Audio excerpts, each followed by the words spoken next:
Hello, welcome to the series about Rugby League betting review for first day of Magic weekend. Fantastic weekend. Starts off the same way as it did last year with Widnes against Salford. Obviously, Widnes won this one easily last year, but not quite sure it'll be like that again today. Neither team in really good form. Widnes lost last 7 in the league. Salford lost 3 out of 4 in all competitions.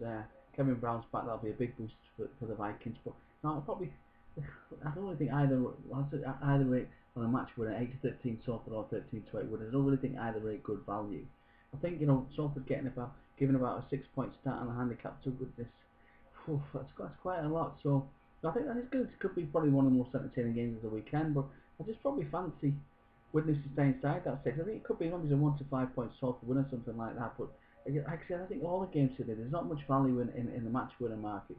Handicap's a bit more value. Like I said, I think Widnes with Brown coming back and Stephen Marsh, another big. He's scored 10 tries this season. I think it'll be a big boost to get him back as well. I think they could stay inside that, but like I said, 18-13 or 13-8 Salford and Widnes, neither of them really appeal. It could be worth looking at some of the other markets. Obviously, got the man of the match market. That's kind of where we do well on Magic Weekend. With 5 out of 6 a couple of years ago, we managed to get. For me, the big names always seem to get man of the match at these. I think the sponsors obviously like to see the top man of the bet and getting man of the match. Usually the halves or the hookers usually get it. Obviously Kevin Brown and Robert Louis have head the betting at 7-1. It's hard to argue with either of them. I think I think it has to be them two really. I can't really see anybody else. Whoever wins the game, I think with these two that shepherd them round the field. I think obviously there is a doubt over Brown's fitness.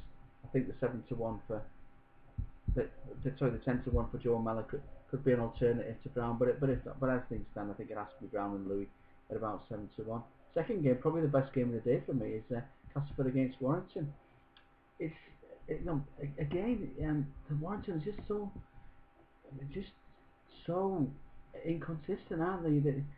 They're 50 points are conceded at home to Hull KR, and then they go to Leeds and score 50. I mean, it's crazy. You can't weigh this one up at all. Again, it's one of them games you get about 1 to 2 for Warrington, which probably I say a little bit of value, I suppose. They have been quite consistent this season. The Wire 10 to 11 half time, full time. You want to boost that, but like I say, it's really hard to know what Castleford side. You get about 3-1 for the Tigers to win this one. But I really think Warrington, they're good things. Obviously they lost last week, but I think they'll be up for this. They'll have plenty of fans in the ground cheering them on. And remember, it's about 11 to 15 point home win. Again, man of the match, you've got Clark and Gilly who had the betting for the Wire. They're both about 9-1. I just favour Gilly. If he's got his kicking boots on tomorrow, the match crucial points could. If he gets a try, he get 12, 14 points in the game. That could just tip it. And again, the bookies are split. Obviously, Dawn got a hat trick last week at Leeds, but I think Gale was probably still the best player on the pitch last week. I think Gale's unlucky not to get man of the match. Gale's done good for us over the last 18 months. I don't really see any reason to go off him. So it'd be Gale and Gidley for me at about 9 and about 12-1, which is good value. I mean, Gale's normally single figures. It's not very often you see him at 12-1. So I like to see him again on the match again at 1-2 or 3-1 Warrington and Castleford. This is a tough game. It really is, but I think there's probably better markets to play elsewhere. Like I say, about 11 to 15 point Warrington when I say I do think they'll win on the handicap, but like I say, Castleford is so unpredictable. Like I said, 50 point win at Legion and they conceded 50 on to OKR a few weeks before that. You really can't weigh it up. Again, the final game of the day, Wigan against Leeds, is the 4th time in a row they've met at the Magic fixture. I think probably someone needs to come up with a bit more imagination for fixtures next year. I think these two teams are getting a bit tired of playing each other at Magic, like to play somebody else. I mean, you can't argue Wigan are favourites. They're about 8 to 10 point favourites. They've actually they beat Leeds quite comfortably at the DW back in March, and also I think that they've won all 3 of the Magic meetings between the two sides. I think Wigan are the form team of the whole Magic concept. I don't think they've been beat since about 2008. I don't think last time Wigan were beat at Magic. They've had some really good wins against Leeds, against the likes of Saints.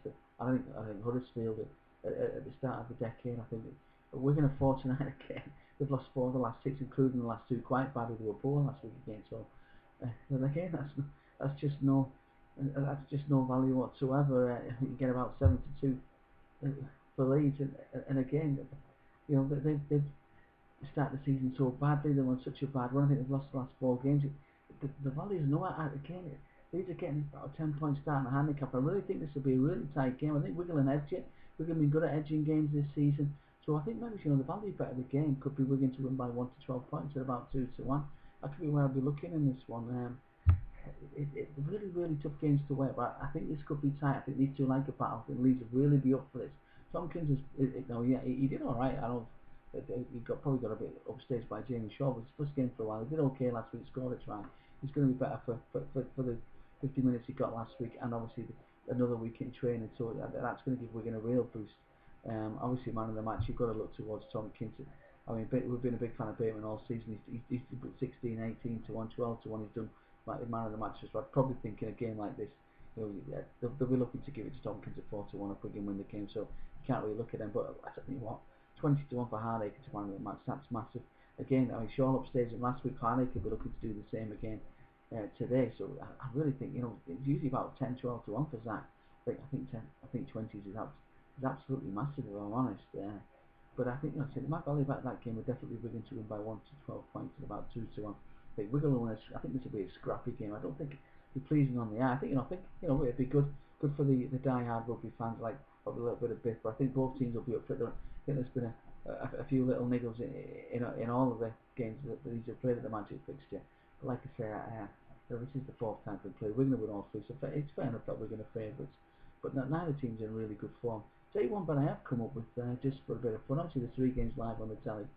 We like to pick a few first try scorers. So what is it? Pick try score from each side in every game, or 2 try scorers in a game in all 3 of the games.